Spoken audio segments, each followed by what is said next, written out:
Gialbo is here. Gialbo. Oh, yeah, it's amazing. Global insurrection against banker occupation. It's been taking different shapes and forms over the years, and it's certainly in the news this week. Stacy. Right. You know, the point I want to make is that we're always talking about the Renaissance and we're talking about the Enlightenment. And one thing that we've always stressed is that it can take decades from the point where the first ideas are introduced into a population before it erupts into fruition, into a revolution and in ideas and changing of thought of the society. So, you know, 10 years ago exactly, December 2010, Max Kaiser launched Crash JP Morgan Buy Silver. And the audience at the time just wasn't the right audience. It was too much Generation X, too many boomers in the audience. At that time, Generation Z was only like 10, 11 years old. At the oldest of them, maybe 12, 13 years old. The youngest of the millennial generation, you know, they were in like 17, 18, 19 years old. So I think we've finally got the right audience for it. These are the kids that were raised not on cable news, but hacking games, hacking the algorithms of games to figure out how to achieve the highest level within those games. Right. So Crash JP Morgan Buy Bitcoin was predicated on a short squeeze. Crash JP Morgan Buy Silver. What did I say? You said buy Bitcoin. Oh, sorry. Crash JP Morgan Buy Silver was based on a short squeeze, right? And a short squeeze, okay, we're finding out what a short squeeze is this week. Now, 10 years ago, very, very difficult to explain to people what a short squeeze was because it was very difficult to explain to people the concept of selling short. Most people really can't wrap their minds around the fact that you can sell stock short. That is to say, you're selling something that you've borrowed in the hopes of buying it back cheaper, right? So this is mostly not well understood. But here you've got all these gamers and hackers online on Robinhood, and they're sharing intelligence, and they know what a short sale is, and they know what a short squeeze is, and they know how to figure out what companies are vulnerable to a short squeeze. And they figured out that this company, GameStop, had a massive short position, well in excess of the total shares outstanding, which of course opens up a whole nother question about that. And that very little buying pressure actually would start to force the stock to go higher as hedge funds that were short the stock reacted. And in fact, they drove it from something like $10 to $500 at some point, and a couple of hedge funds went bust or temporarily bust before they were bailed out. But this is activism, financial activism, as we called it, and mobilizing the swarm to take apart some of the vulnerabilities, because these markets seem impregnable to some or to mainstream media, and that there's no way that a swarm of Robinhooders could pick apart a hedge fund like this. But now we're at the stage where it is possible, and that information is now out of the bag. Right. You know, our the subreddit of Wall Street Bets is their tagline is something like they're 4chan with a Bloomberg terminal illness. So think of this, like who this generation in large part are. They are, like we said, Z and early, the youngest of the millennials. So what they're doing is they understand games better than all of us. And what Wall Street is playing the players, right? That's how you become a hedge fund billionaire. You play the players. You don't play the market. You don't play fundamentals. You don't play earnings reports and stuff like that. You play what the players are going to do. Also, they did the same thing. They started this. We knew how powerful they were when 4chan elected Donald Trump using memes. And now they're taking down the financial markets using memes. their parents, Generation X and boomers, weren't paying attention to their children. They didn't want to have to pay attention to them. They don't have the responsibility of taking care of them and put them in the basement or in the attic and say, go play your video games. Well, these kids learned how to take down their parents and their grandparents' financial system, their political system, all of it. It has just like evaporated into nothing, right? The deplorables got rid of free speech. Okay, the 4chaners that use memes to elect Donald Trump, we've now exposed that there actually is no free speech for half the population. Now they're showing and exposing the fact that there, in fact, are no free markets. You can only sell GameStop. You can't buy it, as happened with many of the online brokerages. Right. They didn't do really anything much different than what was portrayed in that hit film, The Big Short. And those people were held up as heroes, and they were bankers who figured out a weak spot, exploited it, made a lot of money. And so now these online Robinhood people figured out a similar exploit, and they went in for the kill, and they were making tons of money, but apparently they were not in the club. So they've been essentially shut down. Working on Wall Street, as I have for many years, this falls under the category of regulatory arbitrage. So the regulatory arbitrage in this instance would be that hedge funds are allowed to short stock beyond what the actual float of the stock is. So there is a law against that, but the law is not enforced. And so a regulatory arbitrage simply means that there's a gap between what the law is and what law is being enforced. And in that gap, you can drive a huge position forward and make a lot of money on the illegal side of the business, but it's not enforced. So just don't talk about it. And the mainstream media and the finance won't talk about it either. CNBC. One guy, Charles Payne on Fox News, did mention that this short position that was well in excess of 100% of the total shares outstanding was outrageous. And I actually saw some comments coming from the left-wing politicians in Washington, like AOC and part of the squad, as they known, were actually pointing this out and suggesting that this was ripping people off and that maybe they should have hearings. So that's interesting development right there.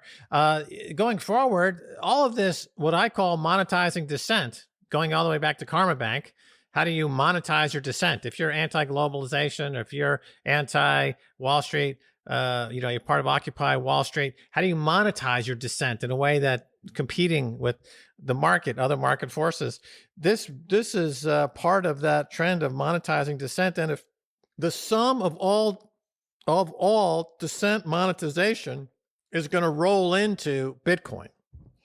Right. And AOC, it's worth mentioning, is at the cusp of Generation Z and Millennial. She's one of the, the youngest of the Millennial generation. So again, like I'm saying, and she's done the whole gaming thing online, gone on Twitch and done that sort of stuff. So, that's what I'm saying is their mentality is different. And, if you grow up in that environment of gaming, you take on monsters, all those games are David versus Goliath, right? So they're not as afraid as when we first did Crash JP Morgan Buy Silver. Too many of the people in the audience were boomers or Generation X, and they're afraid of Goliath. They're afraid of these mammoths of Wall Street and afraid of regulators and afraid of the government. Whereas these kids sitting in a fantasy world know how to take on the fantasy economy of the fiat world way better than anybody who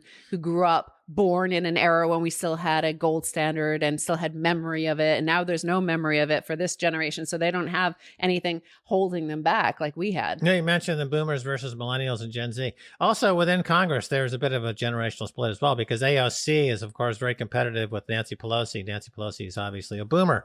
And so Nancy Pelosi has not come out against this, and understandably, because she would be in the category of folks that would protect the status quo. So AOC, of course, there's an interceding competition going on within Congress itself. So she's like, oh, I'm going to be on the side of the Robin Hooders, maybe. I mean, she said that this week. And that's kind of interesting as well. But I do agree there is an intergenerational aspect to this. The millennials clearly are figuring out a way to get back all the money that was taken from them, particularly in 2008. Remember, Obama bailed out the creditors instead of the debtors. He moved trillions of dollars of the people's money into the hands of Larry Summers and his buddies. And now the millennials are of an age when they're going to try and get that back. And I think that if they keep down this path of financial activism and regulatory arbitrage, they're going to succeed.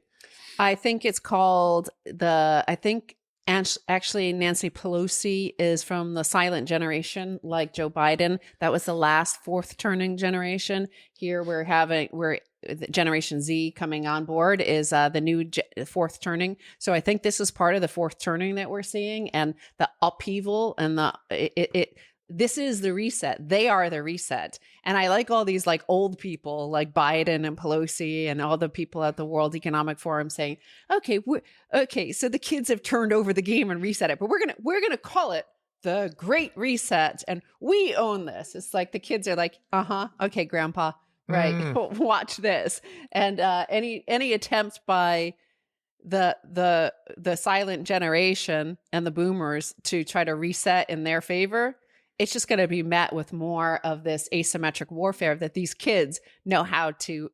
This is their native environment, is this digital fictional world. Right. I mean, think about it like this: you've got this guerrilla army of Millennial, Gen Z, who are adept now at trading online, have access to these tools for very little cost. If they use Bitcoin as their base money, as collateral, let's say they keep these attacks going and they keep adding to their unconfiscatable, uncensorable Bitcoin pile. And they would take a foray into making these guerrilla attacks on these stocks one by one, the ones that have particularly high short interests.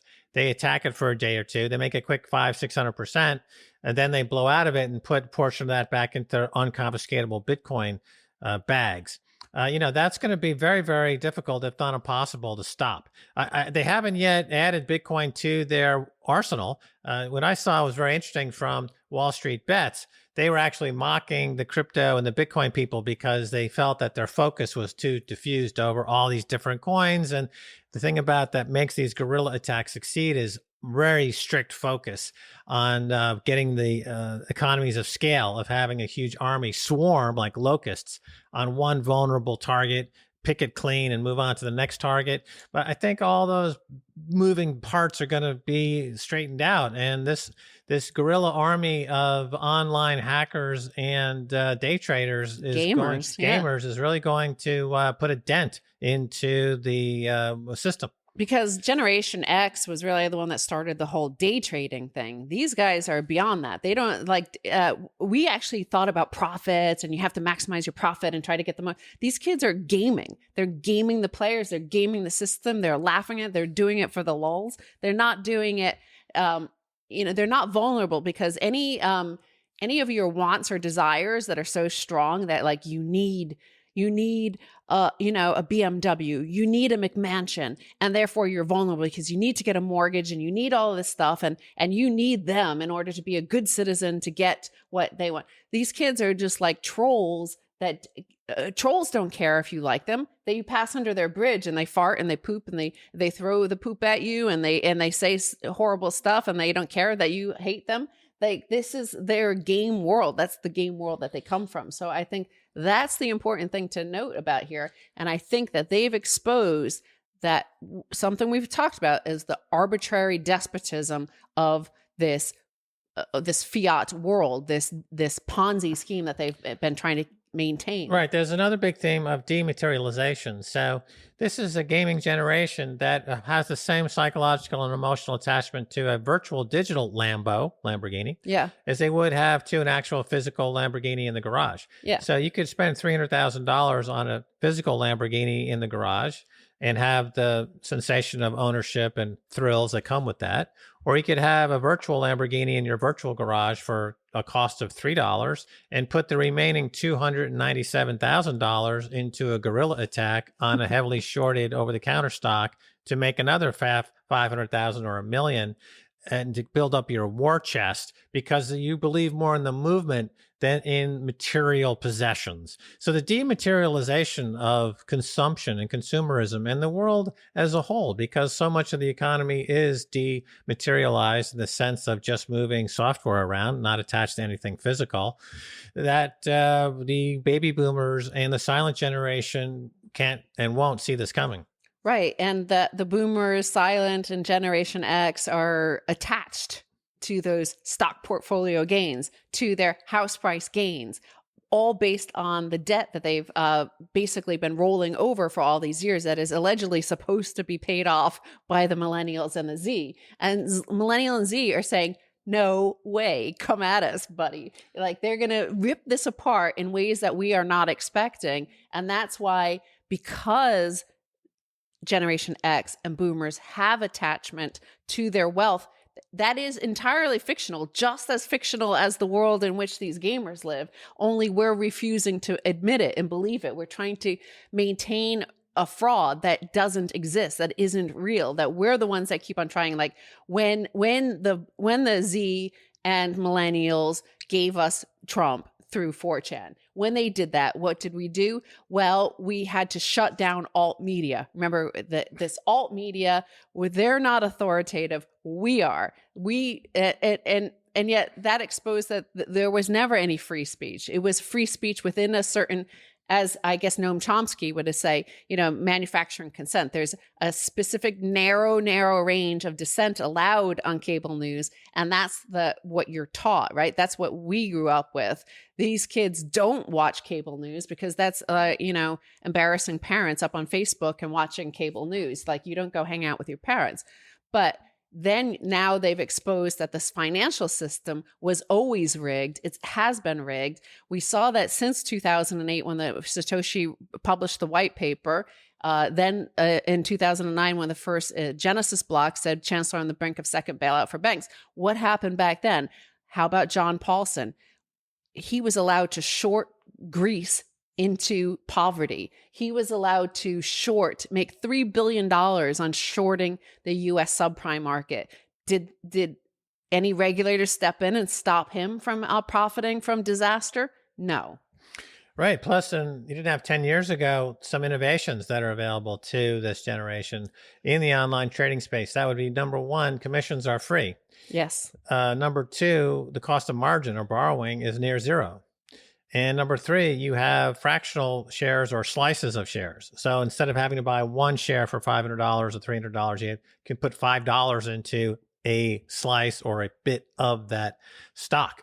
So that just adds fuel to the fire. So again, guerrilla warfare. So they're working this with crude, rudimentary tools, but swarming and moving and being agile, defeating the empire of regulatory arbitrage as that's practiced by the entrenched hedge funds who are connected to the central banks, who are connected to the big funds like Citadel, who, by the way, has former Fed Chairman Ben Bernanke on their board. Wow. Okay. Well, that's the enemy, and the guerrilla warfare is working.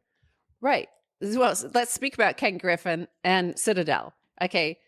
He's, I believe, on the board of Robinhood.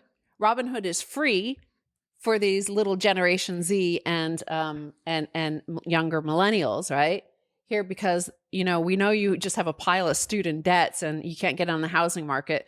But okay, you can't buy a $3,000 share in Amazon. How about $3 worth? Buy a portion of it and it's free. Well, it was never free. Citadel was front running all your trades. They were scalping, just like taking pennies from your grandkids, right? This is what they were doing the whole time. But this mindset of these kids who are gamers, they walk into this game just like they walk into any game. And what do? They look around the room and figure out how to get a sword, not by confronting the bad guy character. You got to look around and find out how to figure a way to manipulate the algorithm of the game to get the sword, to get the advantage, to get the digital gold or whatever it is in the game, to get to the next level. Like, how do you get to that level? So they walk into this game of Robinhood and they know that they're being a front run, but how do we do this? Like, so as soon as that's part of that karma bank sort of way, is they force Citadel to front run their trades, shorting basically Melvin, crushing Melvin, the hedge fund, which they are also investors in as well. So. Right. There's two sides of the story. So we know that the Citadel was front running the Robinhood traders, and we talked about it. But what we didn't anticipate were that the Robinhood traders would attack not the fact that Citadel was scalping them on the trades going in, but that they were Citadel also was exposed as a prime broker type service to hedge funds like Melvin. And so Citadel took a hit because their client, Melvin, took a large hit, and they had to bail them out for the tune of 2 billion or more, 2 or 3 billion. Yes. So net, I think Citadel took a hit on this operation. So all the pennies they collected, it's penny wise, pound foolish. They made a lot of pennies scalping Robinhood traders, but the Robinhood traders then took their pound of flesh by bankrupting Melvin. Right. And so every time the peasants start to revolt against the elite of any system, whether it was back in the days of the Roman Empire or the Dark Ages during when the Vatican ruled, or the Enlightenment and the French monarchy, they always try to hit reset, right? Because this is the funny thing that's going on with this. Davos met, and they had it was all about the Great Reset, but these kids are the ones resetting the system. And I want to turn to a comment from the Orange Pill Podcast Telegram group, and that was Jason the Normie Hunter. He said, GameStop, stop the game, restart, reset, great reset. Is it a psyop, or do I just need to take my meds? So GameStop, okay, the game stops. And that's the powerful thing, is if it is a game, right? And I guess it always has been, because we did have debt jubilees and things like that. There was a notion that you can just restart, right? Like, just let's start again. This whole thing has gone horribly wrong. And these kids are way ahead of us on this notion where, Generation X and boomers are so deep into their fantasy, they think it's real, and they're not willing to give up all the trappings of the success within the game. Like if you're already at the top level of the game, the top layers, and you have all the gold stars and you're the highest rating on the pinball, like you're the number one guy, you don't want them to reset, right? Because then you go back to the start and have to compete with these people. Right. I mean, like, to use an older game, Monopoly, once you have hotels on Boardwalk and Park Place, you don't want to reset the game because you're going to win this game. Right. So the GameStop, I mean, it's very poetic to make this comment that we stopped the game is stopped, we're resetting the game. And I think that this generation believes that they can reset and they can stop the game. And once that belief takes hold, it becomes a powerful meme, a movement, if you will, that is going to sweep through this entire huge demographic. And they've got the access, they've got the financial literacy now, they've got the technological literacy, they've got the urgency, they've got the need, they've got the anger. They saw what happened in 2008. All their future was stolen, and they were told to stop eating avocado toast and everything will be great. Just save your pennies while we steal your billions. Well, guess what? They figured out how to strike back, and I think the genie's out of the bottle. Right. NASDAQ CEO suggests halt to trading to allow big investors to recalibrate their positions to combat Reddit users. So it is Wall Street versus these Reddit users, and it's being positioned as combat. Obviously, the regulators and all of these institutions are on the side of these Redditors, but you can clearly see that faith in institutions is gone. There's no way you can force through silencing and deplatforming people, by banning 4chan memes, by doing all that stuff that China has tried over in their country. Like, that's not going to work because these kids already have no faith in your institutions. So how do you get them to believe, right? How do you get them to believe at this point? Well, you can't, because they see that they're winning and they see that they're better at this game than you are. And it's been another repeated theme throughout history. The younger generation tends to figure out how to establish their leadership and supremacy over the preceding generations.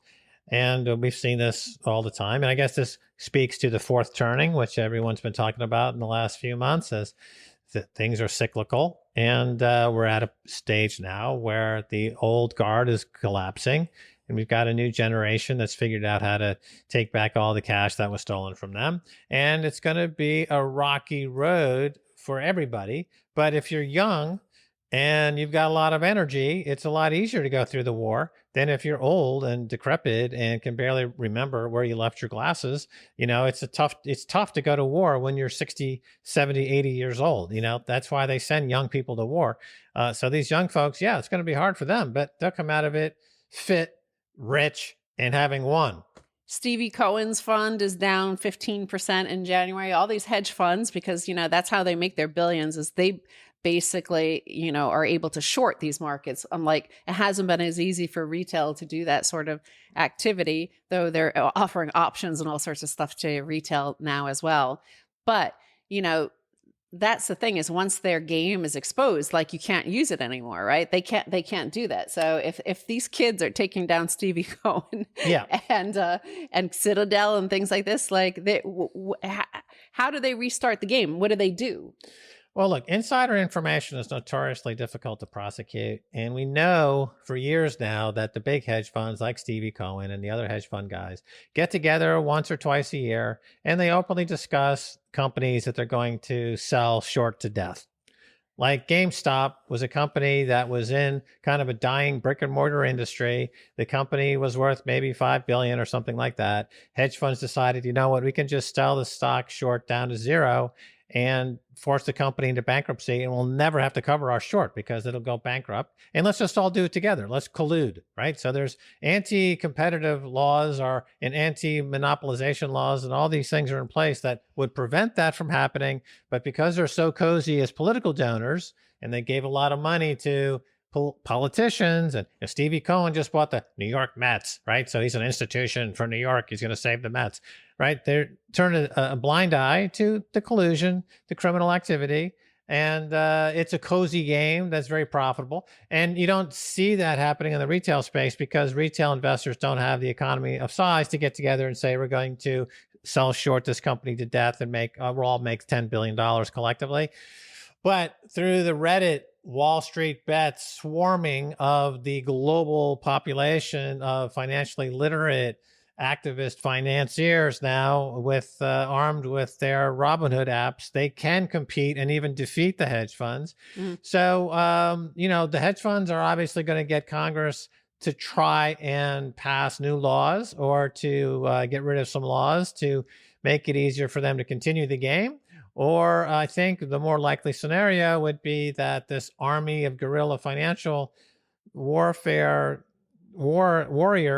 will start to use Bitcoin as their honeypot, as their war chest, which is unconfiscatable and uncensorable, which is huge for Bitcoin. Bitcoin, of course, I have a $220,000 target in 2021. Based on some seismic events happening, dollar crash or guerrilla warfare breaking out over the counter NASDAQ, something like that, like a huge fourth turning type event that suddenly this Bitcoin thing gets rocking into the 200,000s. And I'm wearing my silver necklace because, this is their next target because of censorship via the apps like Robinhood and Cash App and Schwab and the others that, prevent them from realizing their gains and declaring victory in these battles with the hedge funds of Wall Street.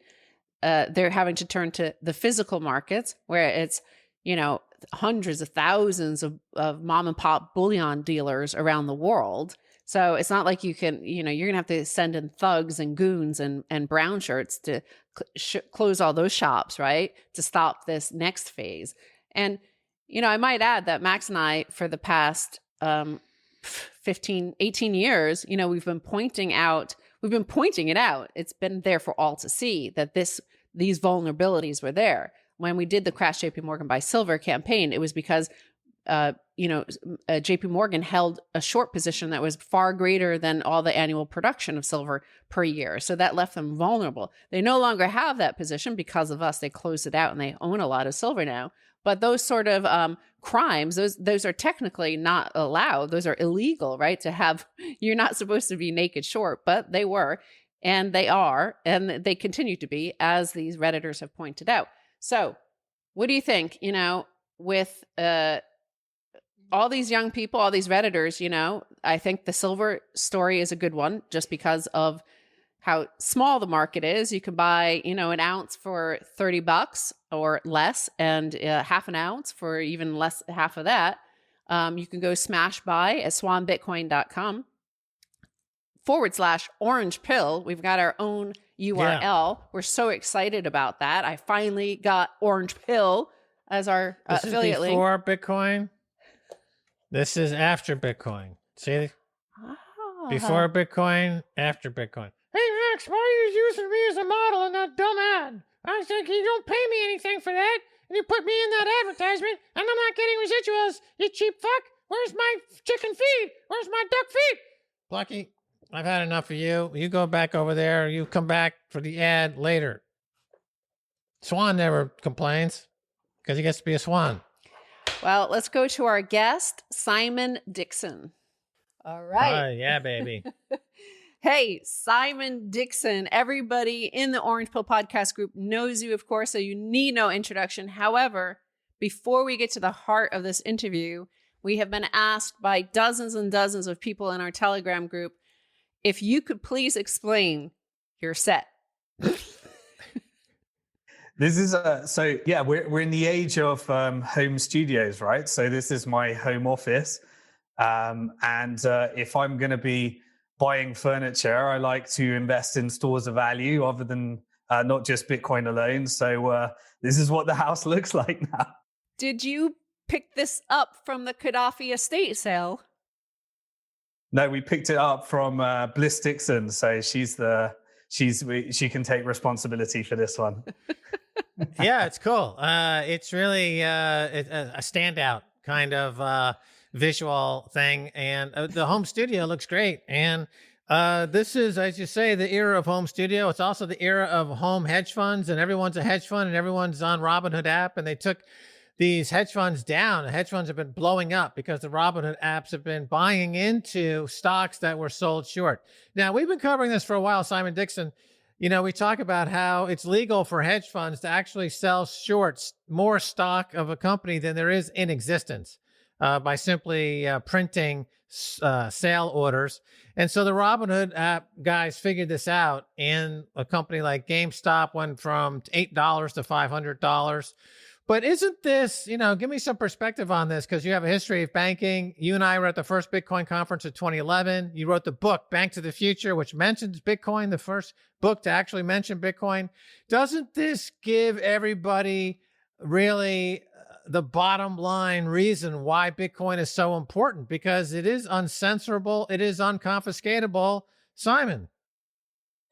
So much to unpack there, Max. What a fascinating story. So, yeah, as you said, I did used to work as a market maker. And when I was a market maker, we had the ability to go naked short.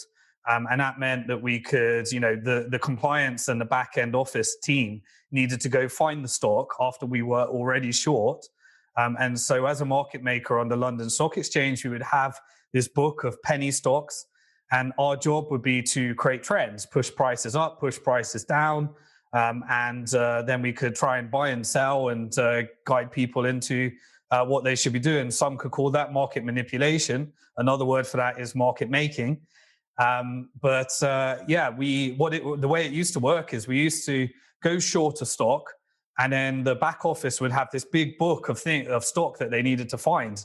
And if they couldn't find it, then they were naked short. That practice, although it happens. But the fascinating thing I think about this story, and I should disclose, as a shareholder in Robinhood, isn't it fascinating that the retail can actually outperform the hedge fund now? But what I think is really a couple of things. You talked about the Bitcoin case, and I really do think that ties into the Bitcoin story. But before the Bitcoin story, it's a free market story. So, we've decided now that the Federal Reserve can intervene as much in the stock market as it wants. The Federal Reserve can say, we're not letting the stock market crash, and they can pump the stock market however. But because they've got such vast resources, they can do it in a more organized fashion. And yet when retail try and pump a market because there's a post on Reddit and they're trying to get on squeeze out a hedge fund manager that's on the short side, all of a sudden, free market, it doesn't count again, and they want to shut down the app and they want to control the markets. to try and make sure that the hedge fund manager wins. This is just the exact example of where we are. The economy today is the rich getting richer, the poor getting poorer. And when Robinhood comes along and allow the poor to actually start investing in stocks, they make sure that the hedge fund manager gets their investor protection. And yet, the retail are told that they're not allowed to do that. So it's just a classic example of how the stock market is no longer a free market. It is a Federal Reserve ran market who's trading against your hedge funds. And if the hedge funds get it wrong, then they ring up their mates at the Federal Reserve and they have this short squeeze.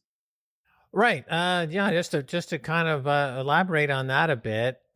We know, for example, in the precious metals markets, particularly in the silver market, there have been documented cases of naked short selling, that is selling sell orders that don't exist on ounces that don't exist.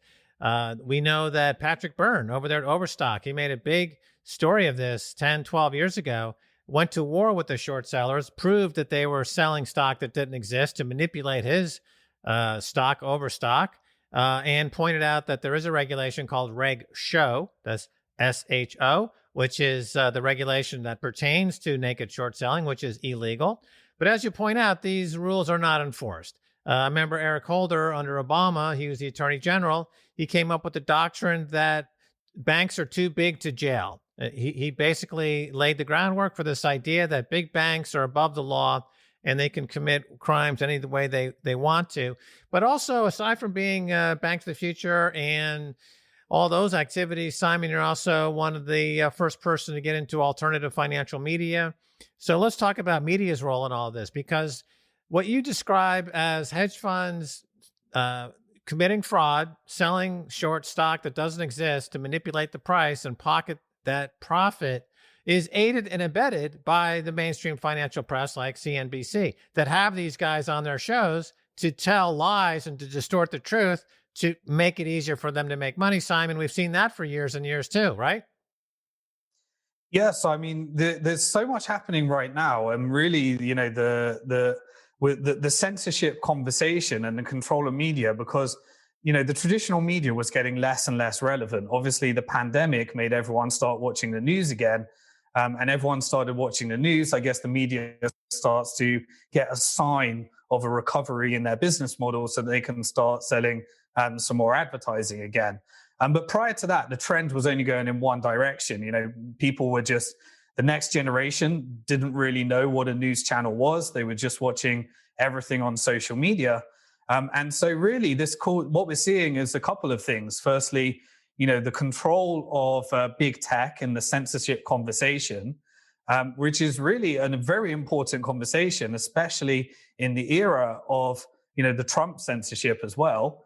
I think Trump is, when he was the president of the United States, his job was obviously to pitch the dollar and the importance of the dollar. So he was never bullish on Bitcoin and he was always pitching the dollar.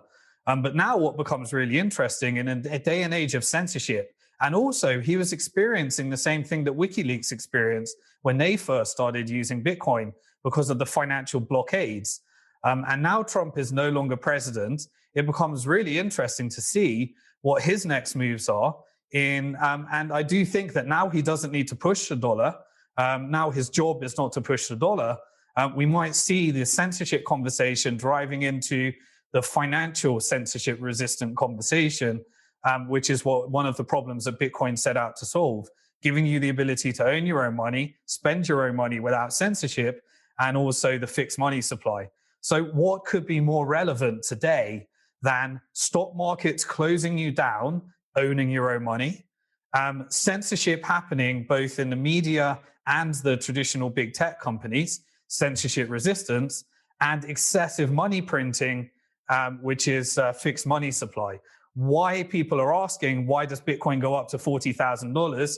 There you go. There's the story. Bitcoin's involved in all those stories. They're the big three trends, and they're the big three problems that Bitcoin solves. Right. Let's pick up further on that, because in case people don't know in the audience, not only was the president deplatformed from social media by all these big tech companies, he then, as soon as he left office, he was kicked out of his banks. His banking services were cut off from 4 major banks, cut him off. We had the collaboration between AWS, Amazon's AWS, YouTube, all these services that cut off any option that Trump himself could possibly do. Like, they always say, well, Twitter's a private company. They could do whatever they want. Trump could just do his own sort of Twitter. Well, no, he can't, because then they cut him off. They won't allow him banking services. They won't allow him web services to host this. So, where do you see that going? Because there does seem to be a building trend over the past decade. Max has called it GIABO, global insurrection against banker occupation, of the people, especially the younger people who were not, as you mentioned, raised on cable news, while the Generation X and boomers were watching cable news and all the propaganda. Like, these kids were in their basements playing games and figuring out how to hack algorithms. That's one thing that was pointed out with this Robinhood Reddit story. These kids spend their whole days trying to figure out how to manipulate a game to get, a sword or a piece of digital gold inside the game. And they're doing the same to the boomer system set up around these algorithms, a financialized system. So it seems like there's a building conflict on the social media side, free speech denied to some deplorable people. Now we're seeing financial services cut off for the deplorable people of Reddit, who they were only allowed to sell their shares in GME and GameStop, for example. They were only allowed to sell. They were not allowed to buy, which is remarkable, right? Because that's the end of free markets. Yeah. And, this is really where the economy seems to be going. It's this friction. It seems like we've hit a point of inflection where the world needs to decide, does privacy matter? Does freedom matter? Do liberties matter? And the world needs to decide. And these debates are happening right now. And they're hitting this climax of, I guess, accelerated by this global pandemic, but it's bringing to the front all of these conversations, which have been slow trends, where everything's moving towards this two-tiered economy. And so, people ask, what's the big deal about Bitcoin and blockchain? Well, it has its role in all of these conversations where it's driving these central bank digital currencies where the central planners are trying to co-opt the technology and use it for central bank digital currencies, which are powered by artificial intelligence, which have gateway drugs of universal basic incomes. And people have to opt out of all their freedoms and enter that economy, enter this central bank digital currency-led economy where everything you do and everything you care about is taken away for the convenience of getting some money in an economy where the poor are getting poorer and they have no choice but to opt into that system, versus the decentralized economy where you have money that you can own, money that you can spend, and then the applications that can be built on top of that, of really, if you could put it in two things, you've got this debt-based economy, which is driving that inequality. And then you've got this, on the reverse, this wealth effect, where through sound monetary principles, wealth is being redistributed to those that get in. The earlier you get into Bitcoin, the bigger the wealth effect has actually been. And you've got these two forces that are kind of battling it out. And thank God that Bitcoin is the only cryptocurrency that actually wasn't created by somebody that had a door that you can knock on that can be censored, because that's the only reason why we have this dynamic here today. And so you've got this two-tiered economy, and one of them is getting more and more centrally planned, more and more control, more artificial intelligence taken away, and then the other is driving more and more freedoms, liberties, and privacies for people, and is getting more and more private and getting better and better at that. So thank God, because imagine what world we would live in today if it wasn't for that. And of course, one of the things that has happened in America over the past few years is these fintech giants like Robinhood, they've allowed a sliver of a share. So even though the stock price on GameStop went up to $500, you could buy $5 worth. So the hundreds of millions of people could still participate in this action against hedge funds. And I also saw on Schwab, one of the online brokerages with 0% commissions, what they did, they have a search term, like the most popular search terms. And this morning, the top 6 were 5 of them were for the companies that were no longer tradable, that were pulled off of the exchange, that you could not buy because of this campaign. And number 6 was Bitcoin. So it's funny how the road is leading everybody to Bitcoin, this unrest, this uprising that really started with Bitcoin introduced in 2009, Chancellor on brink of second bailout for banks, because this is exactly what we're seeing today. Back then, we saw the same exact sort of action as hedge funds being bailed out, for example, in Greece. So the bondholders of that Greek debt, they were made 100% whole. A free market would have seen them get 20 cents on the dollar, maybe 10 cents on the dollar. Instead, they got 100 cents on the dollar.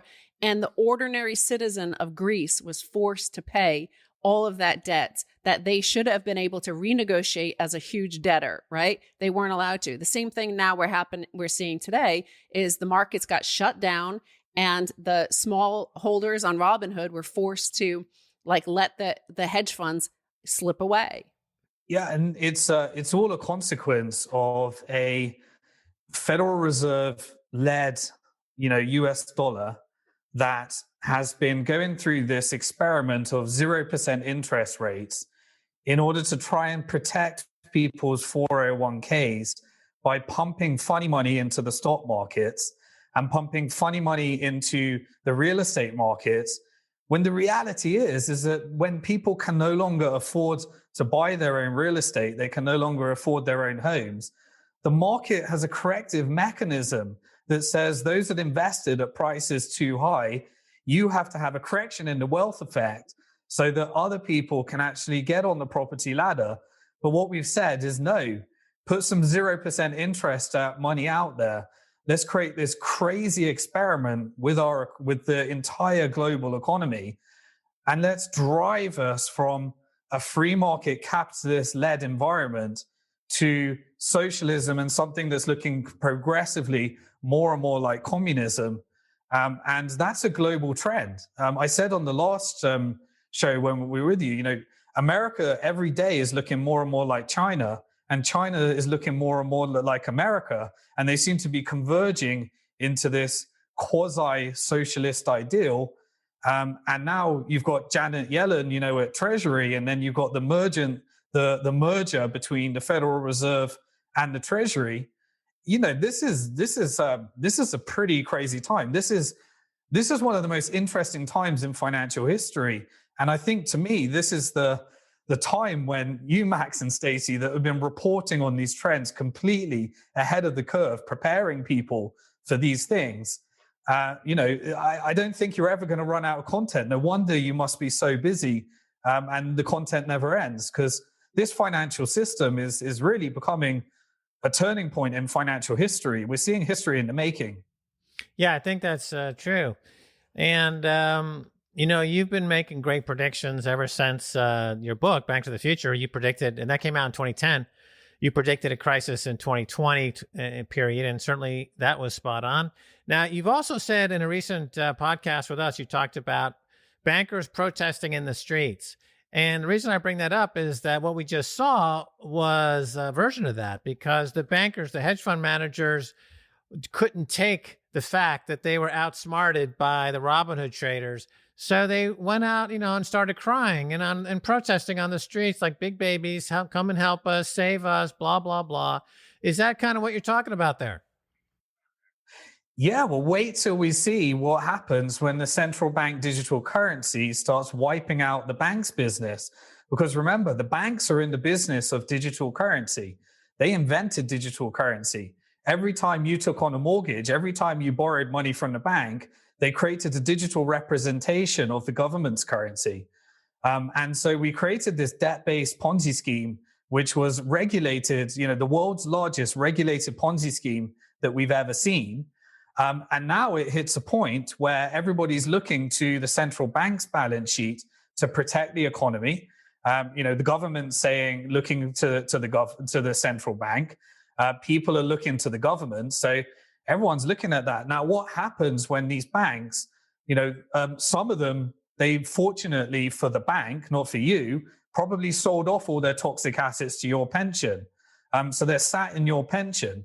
But what happens when these universal basic income and these schemes that people are relying upon because of this wealth inequality start to reach the stage where they can no longer do it? We either we either move towards everything being funded by the government, or there's a bit of pushback on that. And if there's pushback, if you put up interest rates, if you stop some of these schemes, the economy grinds to a halt. People can't pay their mortgages. All of these toxic assets that are sat in people's pensions or on banks' balance sheets start to expose their ugly little head like they did in 2008. But this time, rather than having bail-ins, rather than having bailouts, because I think that will be the next set of riots, the central bank just comes along and say, don't worry, people, download our currency. You can opt out. We can let the bank go bust. You have banks rioting in the streets trying to say, hold on, this central bank digital currency, we don't want you issuing currency. We want to issue the currency. We want more debt-based Ponzi scheme. And so that's the friction that we have to face at some point. And then, these hedge fund managers and the people revolting against them is just a little movement and step in the direction of what I think we eventually see, with bankers riot the streets as the central banks eats their lunch. At least with banks, money was one step removed from the government. They can stop that in an instant. That's where the economy's going. Right. Let's talk about something else. And again, as long-term observers in the Bitcoin space, we go back to the 2011 period. We see when new people come into Bitcoin, they go through these stages of denial and they regurgitate some of the old FUD that we've heard starting in 2013, 2014, 2015. Now you've got a higher class of FUD coming from people like Janet Yellen or Christine Lagarde, who's now at the ECB.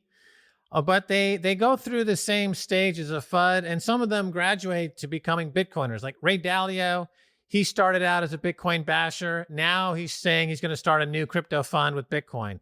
Michael Saylor in 2013, he hated Bitcoin. Now he's one of the biggest cheerleaders of Bitcoin. So these Janet Yellen and Christine Lagarde are trying to put out the FUD on Bitcoin. What are some of the main FUD points that we're going to hear over and over again that you can quickly dismiss, Simon? Well, firstly is that, it's for money laundering is the one that you're going to come from the central banks. Geez, we've had that one from, really from the early days. The reality is that while Bitcoin will work on being more and more private, it's really not a great place to do crime. Plausible deniability, if they can connect your identity to a wallet address, then you've got an immutable record of what you do. So, I'm surprised that we're going through that one again, but we've had that one right from the beginning. And then that's used to make people fear and FUD them into selling their Bitcoin because they think that governments are going to ban it. The reality is, as we've seen over the years, is that banning it. So we've been through this experiment. We went through that when China started deciding to ban the Bitcoin exchanges, which was interesting because they allowed mining, and mining is where you take your fiat money and you buy computer equipment and it spits out Bitcoin with no KYC and nothing in the middle. So it's interesting they allowed that, but then they banned the exchanges, and the exchanges are regulatable companies because Bitcoin isn't regulatable. There is no door to knock on. There is no one to request information from, and there's nothing you can do to do that. So they have to regulate the exchanges. But when China decided to ban the exchanges, what happened is all of the Chinese population that were buying Bitcoin went over to signed up to the exchanges on Korea, and they did peer-to-peer. And then they started looking at the exchanges in Japan. And Japan knew what they were doing because Japan had Mt. Gox and CoinCheck, which were two very large exchanges that went through a big hack. Therefore, they'd been working on regulations because they were the first ones to get Goxed, Japan, the country. And so, what this drives us to is really what governments want is they want the next money grab. And where's the next money grab? The next money grab is taxing people with crypto wealth. And if the government want the next money grab, their only choice is to collect as much data from the exchanges. And the exchanges are the people that are onboarding and offboarding people from fiat to crypto. And then once you're in crypto, you can exit and you carry on in the crypto economy. But the banning argument is just really dumb because rather than banning it, we've seen that it then just creates all the job opportunities and all the innovation to another country. And in an environment of currency wars, Bitcoin can be used as a political tool, just like companies are protecting their balance sheet from the dollar right now. Other governments and other central banks can protect their balance sheet from the dollar. China would be a perfect example of that by owning Bitcoin and saying that they're holding it as reserves. And the wealth effect that we saw in countries like Bulgaria, when they ended up owning more Bitcoin than the entire national debt of the country, is an opportunity for other countries that are struggling right now. So you get these, this banning is highly unlikely to actually happen on a global coordinated basis because you lose all the data and you lose the ability to get the next big tax grab. As the market cap goes from 1 trillion and beyond, that's a lot of money for governments that they want to tax on. I don't see that happening, but that's one of the big fears. What else do you have? Quantum computing, this theoretical thing that can take down Bitcoin in 100, 200 years from now. Well, it also takes down the banking system, the nuclear power plants, the CIA, the Fed, the governments, and everything else with it.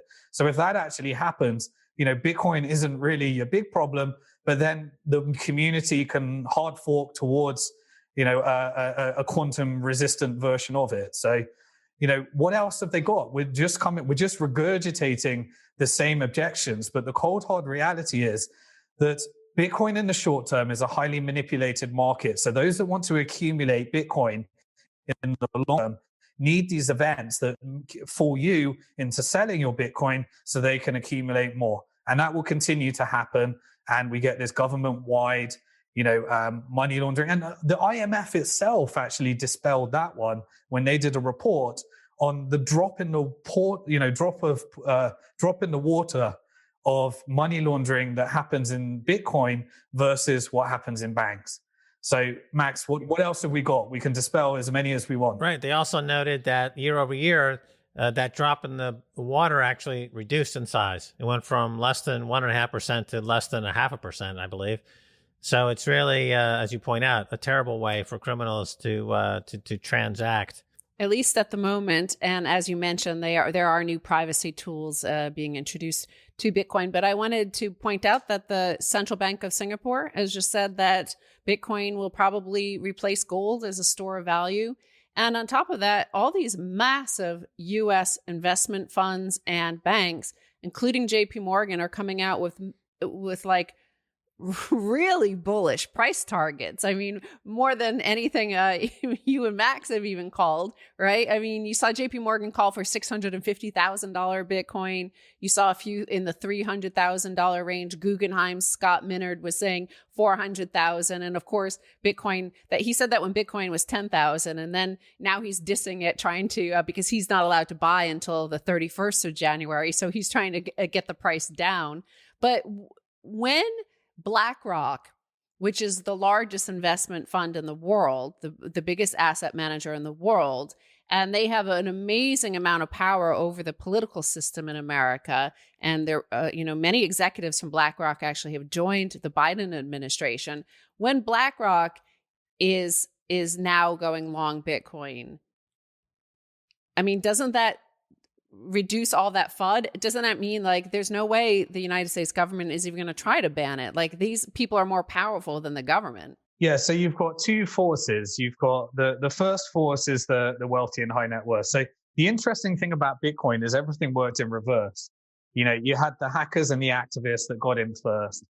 Then you had retail that got in later. And then we had the pension funds and the hedge funds and all of the financial institutions. They're just stuck on the side. So I actually did a tour. Jefferies Investment Bank asked me to go and speak to all of their fund managers that were managing most of the money in the world.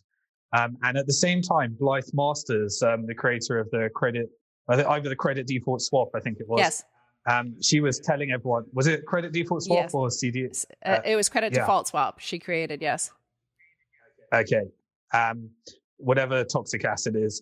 She was telling everyone it's not Bitcoin, it's blockchain. And I was telling everyone it's not blockchain, it's Bitcoin. And we had a direct roadshow with competing messages. But all of them went on and ended up buying some Bitcoin on their personal account. But they've been sat there waiting to get it in their fund because they've got all these regulations and bureaucracy and custodian relationships and, how to store it and multi-sigs and all these things that it's great for individuals to own, but it's very hard for a corporation. And so what happened with Michael Saylor is that, he went through that process of figuring out how does a public company buy Bitcoin? And he was crying and wondering that, is the story going to leak before I get my Bitcoin? And now you've got all these companies that are scrambling around trying to figure it out. So it created this reverse effect where the corporations got in next, and then you have the hedge funds. So as soon as you have the ability for institutions to own, which already many of them do, as we're seeing with products like GBTC and various other, just adding billions and billions to their funds under management and their assets under management every week. Then you have the ETF. And once retail are in, we've seen the trend is that the Federal Reserve will do anything not to blow up people's 401ks, and they'll give up free markets and all sorts of stuff. So once you have these financial products in, and you've got BlackRock in, and you've got Wall Street in, and you've got institutions in, and you've got public companies in, and you've got retail in, then the likelihood of trying to make something like that illegal and disappear versus just regulate and tax the products and the exchanges is just highly unlikely to me. Right. Talking about Michael Saylor there. So he's got an event in Florida, in Miami. And by the way, the mayor of Miami has put his Bitcoin flag in the ground and said, we are going to be the global Bitcoin city. All Bitcoiners come to Miami. He is hosted a copy of the white paper in response to the latest Craig Wright drama. They posted a copy of the white paper on the official Miami website. So he's total solidarity with Bitcoin. But anyway, Michael Saylor's having a big event. He's inviting up to 1,000 CEOs. And the message is, here's the playbook we used to turn our cash reserves out of fiat into Bitcoin. These companies have got trillions sitting there idle in what Saylor calls the melting ice cube, losing purchasing power every day because of inflation. Have you heard about this? What do you think the impact might be? Is this another seminal event in the history of Bitcoin, Simon? Yeah, well, Michael did he really kicked off the wave of the corporate interest in Bitcoin. It just took one brave person. You had Paul Tudor Jones really kicked off the interest from hedge fund managers. I guess it's just global tribalism. You look for your guru and your leader to tell you. Kaiser Report was the very first where Max and Stacy covered Bitcoin under $3 or whatever it was at the time. A bunch of people started discovering Bitcoin. Well, Michael Saylor was, I guess, the one that got all the corporations in. Paul Tudor Jones was the one that got all the hedge funds in. And then what I'm looking for is the next country that will be the one that gets all the other, and the first central bank that will be the one that ends up getting all the other central banks in. But yeah, it makes perfect sense. Take a portion of your dollar reserves, and Michael Saylor has been going around telling everyone, well, where are you going to put your dollars?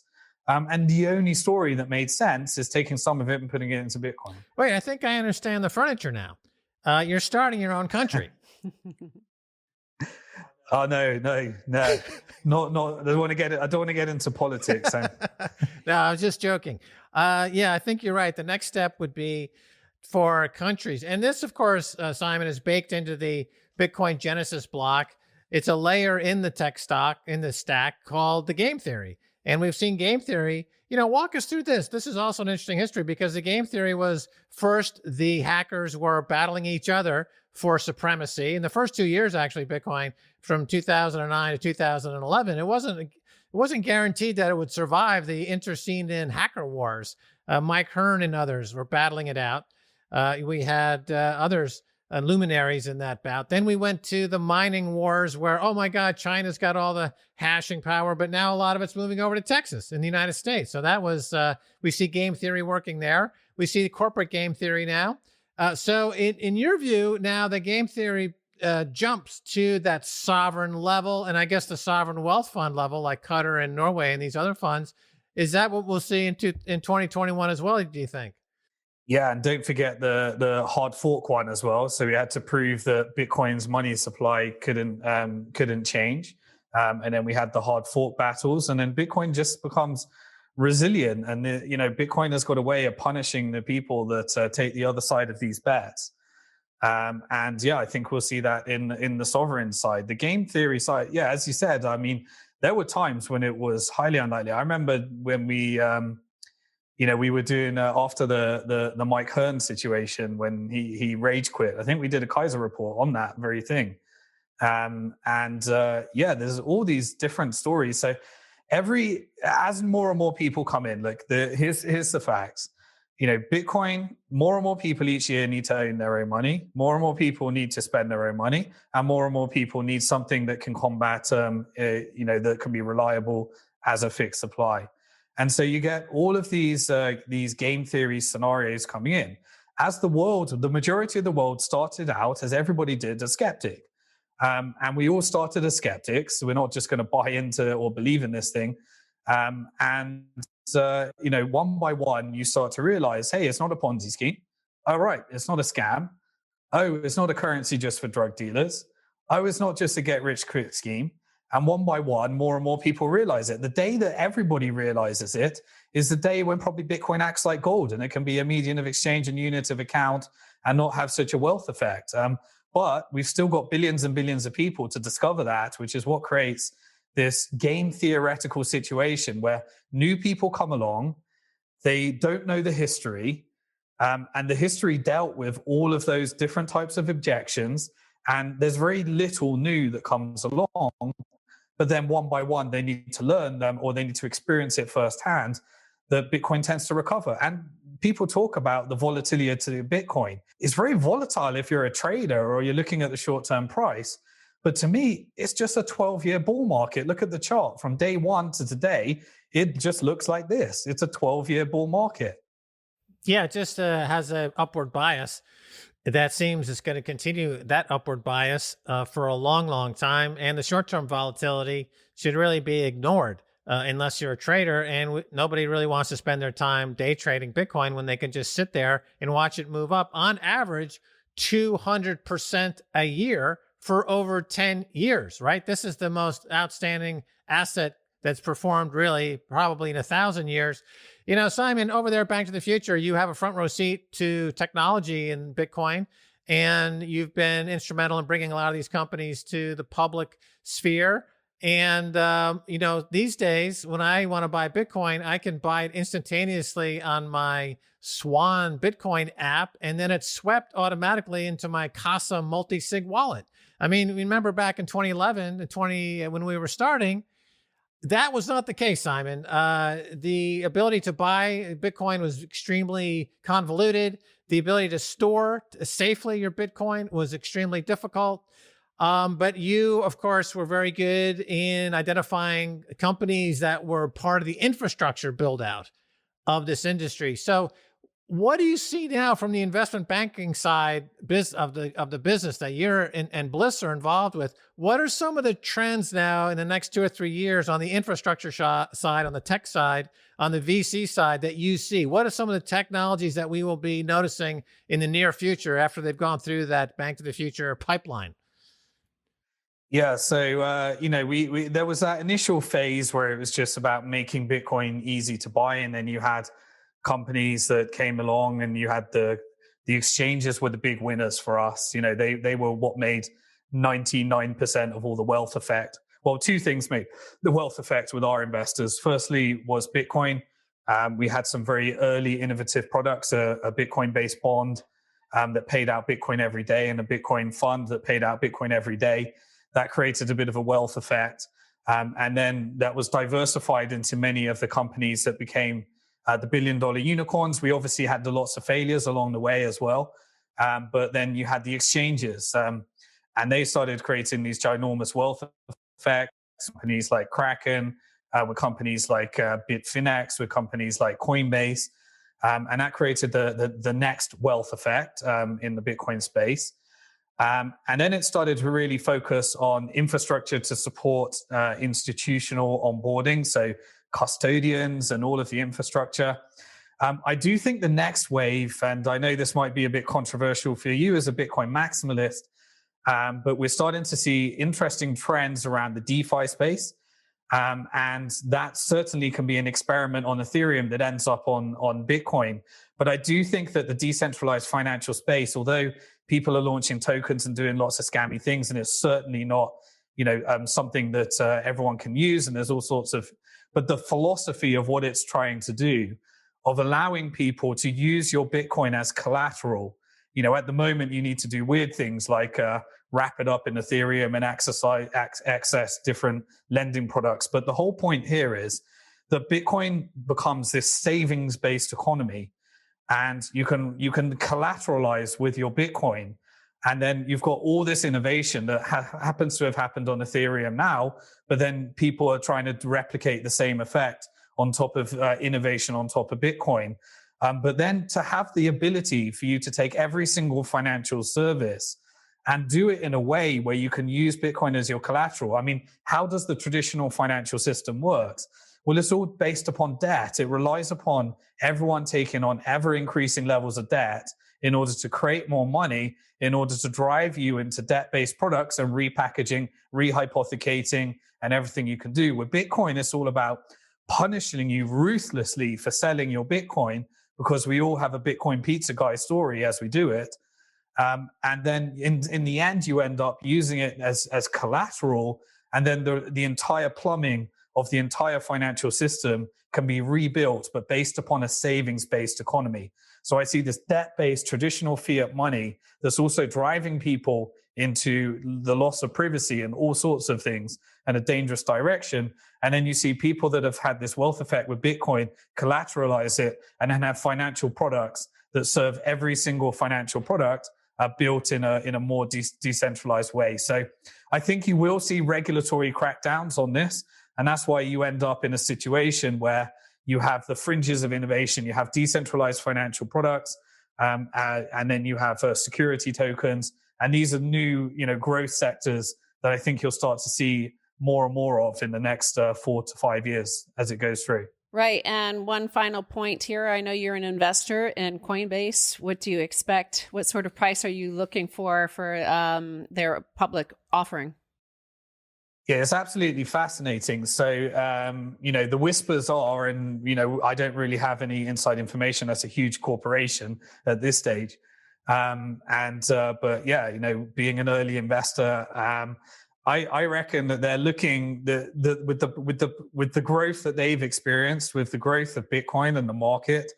The rumors are, the whispers are that it's going to be approximately $70 billion. And then when we start to see the Reddit effect that we've started to see in some of these stocks, and as the price of Bitcoin goes, it becomes, the first way of getting a pension fund level exposure in the public markets.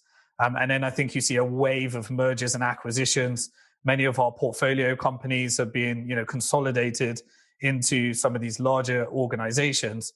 And then I think they'll wave the path for many more IPOs in the industry, and then more and more institutions and pensions can invest in this industry, and retail, of course, which turned out that they're driving the markets.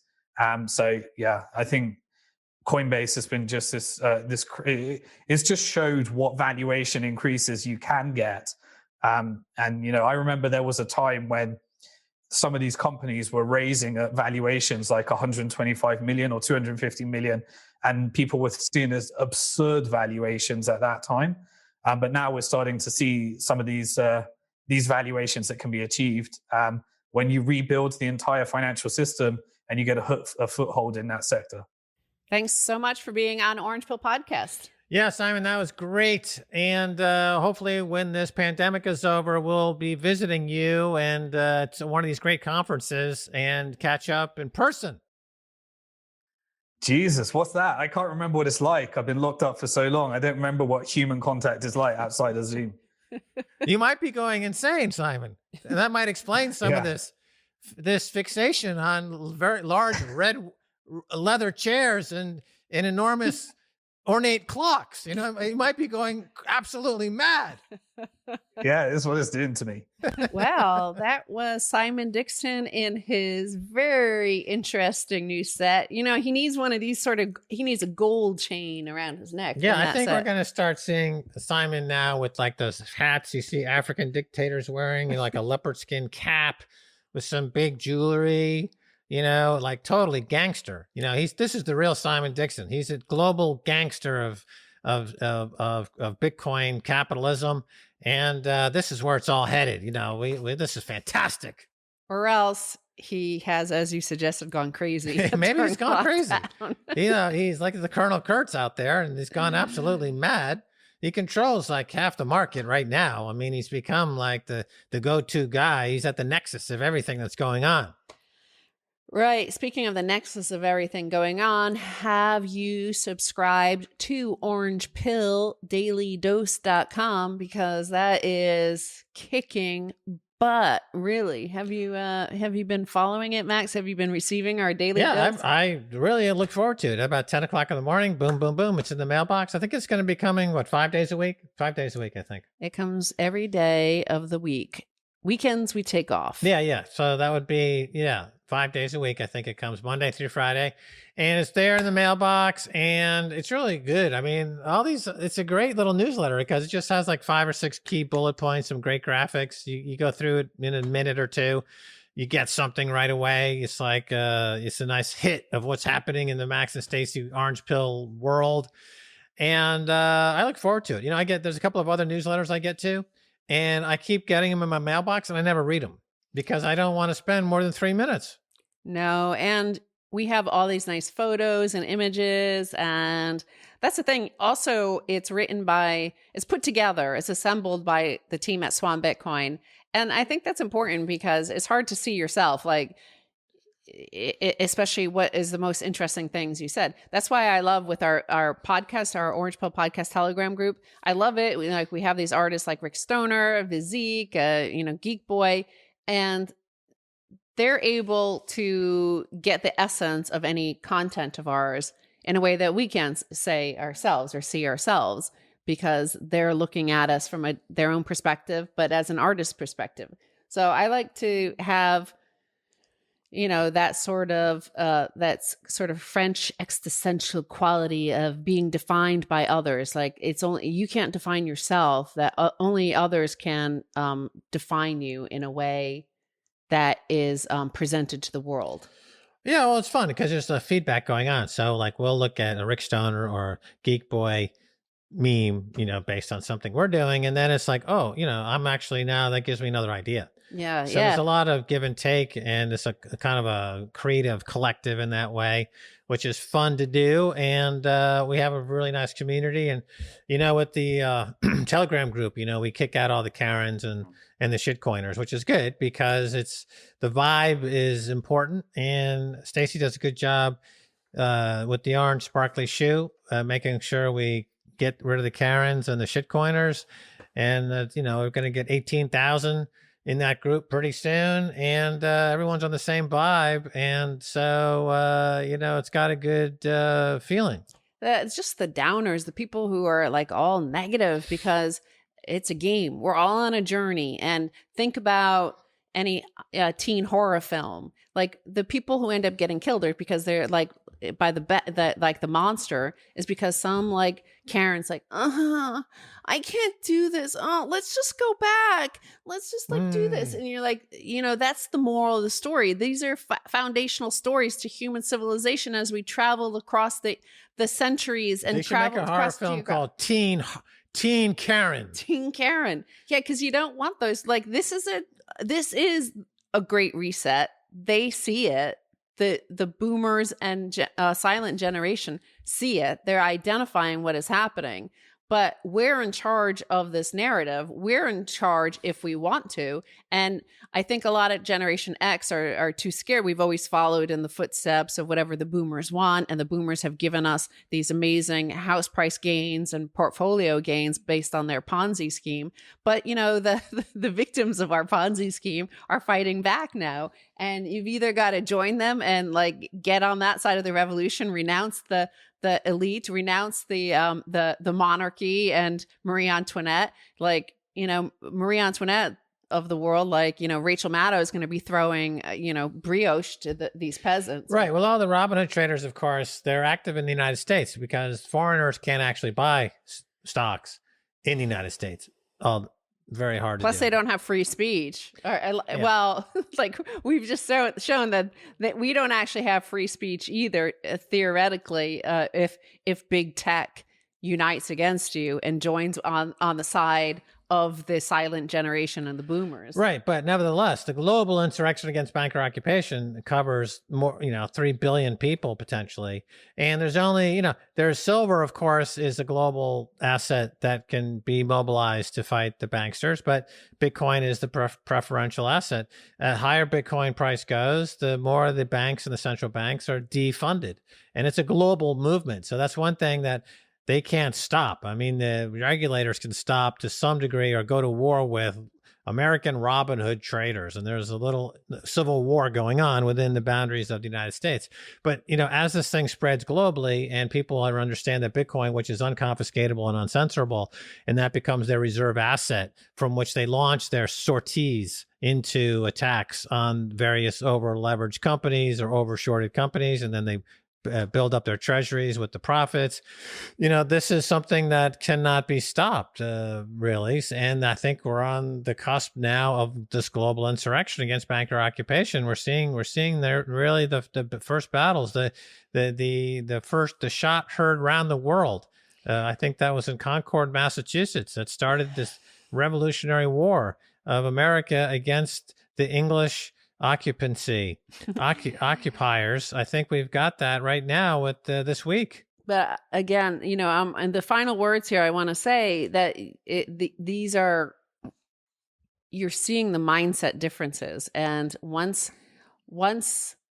that faith in that setup, whatever it is, whether it's the Vatican ruling the world or the French monarchy ruling France, like once you stop seeing them as divine and that the way as it should continue to be, well, that's when it just disintegrates. It goes away. It's over. The Great Reset has happened, and these actors still on the stage are just in denial. They're just wandering around zombies, trying to keep their zombie economy, their zombie money, their zombie financial system alive. It's all a zombie, and the kids have already gone on to the next game, and you're over. That game is over. Those are just like the little flashing remnants. Remember on the old computers when you'd still see some like sparks on the screen from as it took a while to shut off? Well, that's like, they're like an old computer that took, it used to take like 5 minutes to shut down your computer. It would just like slowly shut down. Right. Exactly. Just fade away.